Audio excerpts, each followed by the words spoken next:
একটা টাইমলাইন দেওয়া হয়েছে যে 2025 সালের শেষ থেকে 2026 সালের মাঝামাঝি সময়ের মধ্যে নির্বাচন অনুষ্ঠান করা হবে। তবে এটার সময়টা নির্ভর করছে পুরোপুরি আমাদের যে সংস্কার কার্যক্রম তার উপর।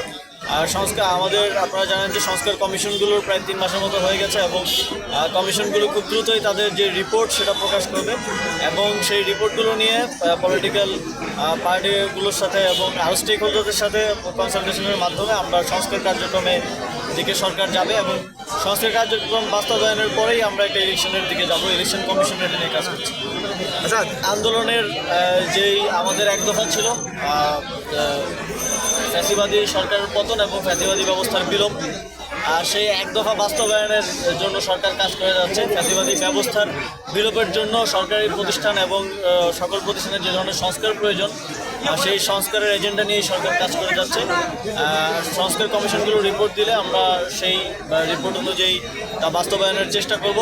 তবে নির্বাচন নিয়ে যে অধৈর্য হয়ে যাওয়া সেটা অবশ্যই সংস্কার কার্যক্রম যেটা চলছে সরকারের সেটাকে কিছুটা ব্যাহত করছে এবং সেখানে এক ধরনের বাধার সৃষ্টি করছে। আমরা আহ্বান জানাবো যে রাজনৈতিক দলগুলোই সংস্কার কার্যক্রমে তাদের মতামত দিয়ে তাদের প্রতিটি সংস্কার কমিশনে তাদের প্রস্তাবনা দিয়ে সংস্কার কার্যক্রমে সহযোগিতা করুক এবং তাদের সাথে আলোচনার ভিত্তিতেই সংস্কার কার্যক্রম সম্পন্ন করা হবে। সুতরাং এখানে কাউকে আসলে বাদ দেওয়া হচ্ছে না, সবাইকে সাথে নিয়ে এই সংস্কারটা করা হচ্ছে।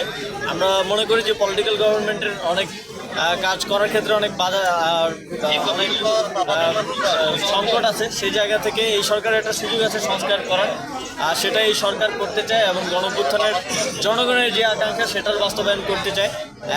রাজনৈতিক দলগুলোর বাইরেও তো জনগণের অনেক বড় একটা অংশই অভ্যুত্থানে এসেছিল, তো তাদের সেই আকাঙ্ক্ষা বাস্তবায়নে সরকারের প্রায়োরিটি।